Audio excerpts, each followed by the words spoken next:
What's up, everyone? My name is Raleigh, and today we're going to be talking about the most recent impeachment of President Donald Trump. Now, before I get too in-depth on this video, I just want to let you all know I'm not planning on providing this content from any particular political point of view. I'm not planning on coming at this from a Republican standpoint or a Democrat standpoint. I'm planning on staying as neutral as possible. In fact, my goal is quite simply not to provide any particular political agenda. It's instead just to provide some knowledge to you all on what the impeachment process is, what the possible outcomes are for this particular impeachment process, and what the ramifications are of those outcomes. So with that said, let's jump into it. Now, I'd like to start off just by taking a quick look back in our history just to see if there's any previous times that the impeachment of a US president has come up.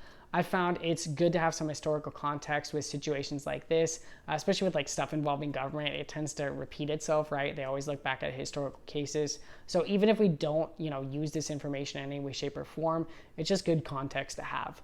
So I found that the first president to ever actually be impeached was President Andrew Johnson in 1868. The second one was Bill Clinton in 1998. And the third and most recent president to ever be impeached was President Donald Trump.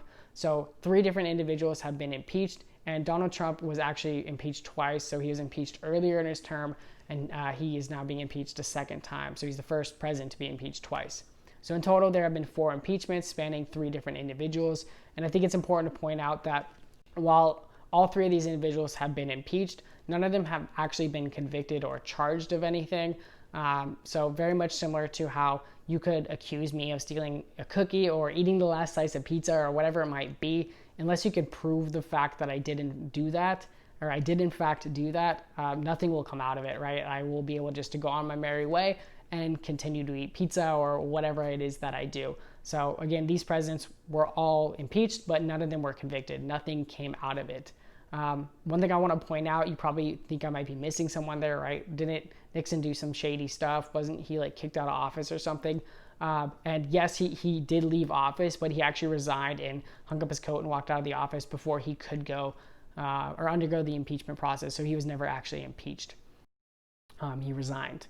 So, okay, if you're like me, you probably also thought impeachment meant you were charged or convicted of something. When Bill Clinton was impeached, I thought he was kicked out of office. I was a bit younger, so I don't really remember it that well. But the simple fact of the matter is impeachment is actually just a process. It's the formal process of removing a president from office. So when you hear the term impeachment, don't think like any ramifications or anything like that.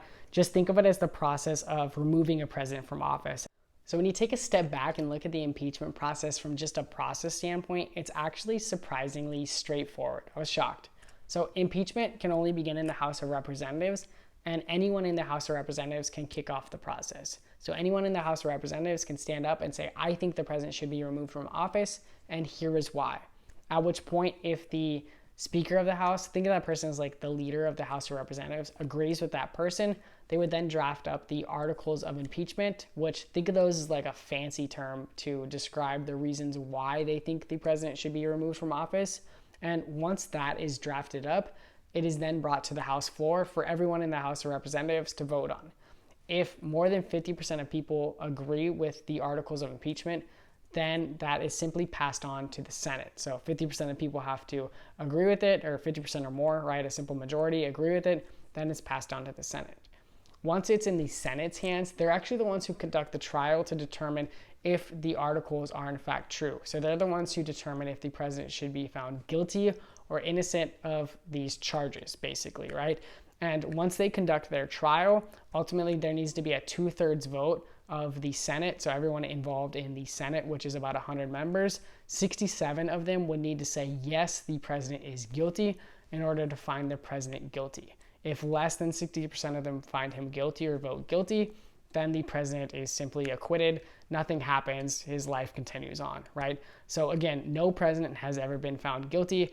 No Senate has ever voted more than 67 people in favor of finding a president guilty of impeachment.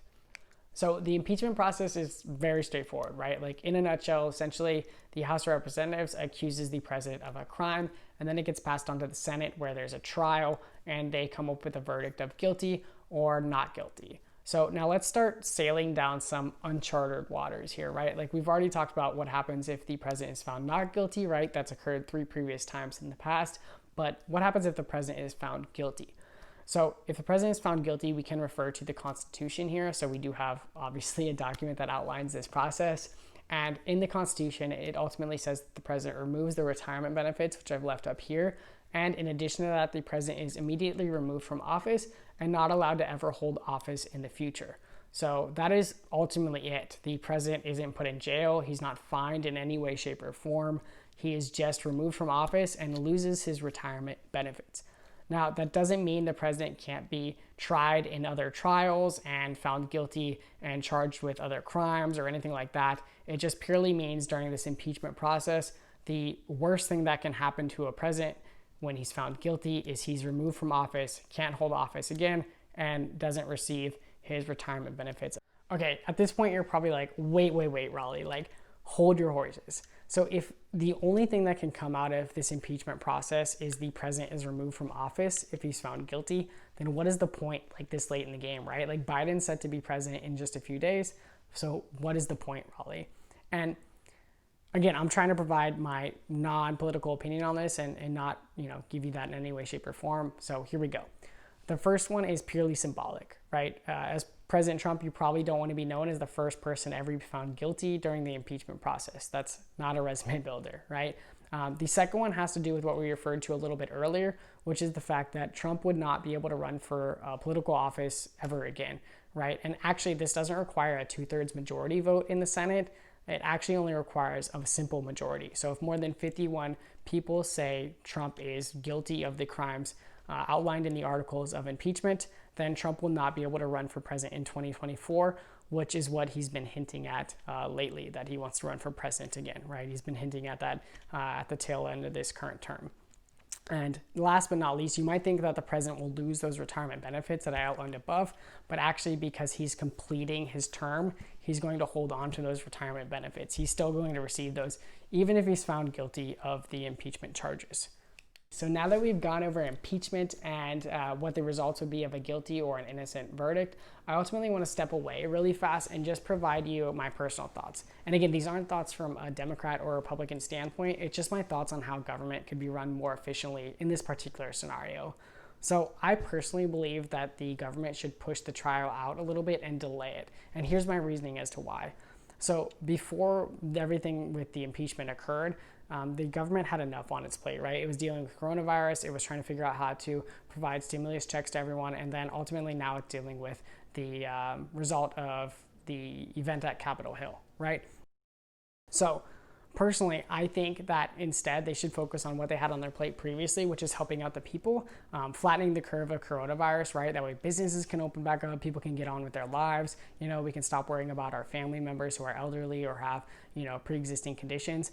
And in addition to that, we can get these stimulus checks out there or a stimulus in general for the economy. There's still a lot of people going hungry. And we were so close on providing $2,000 stimulus checks, for example, to those who are in need, who are going hungry and stuff like that. So I feel like we're much better served focusing on those particular situations or problems that exist in our country right now, rather than focusing on this impeachment trial, which again, realistically won't have any effect on anything until 2024, right? Like Trump can't run for president again until 4 years from now. And that's really more or less all this is about, right? Like, again, it's, purely symbolic, right? The first person to ever be impeached and found guilty, if he is found guilty. And again, it's purely for 4 years from now, right? Making it so that if he's found guilty, he's not able to run for president 4 years from now.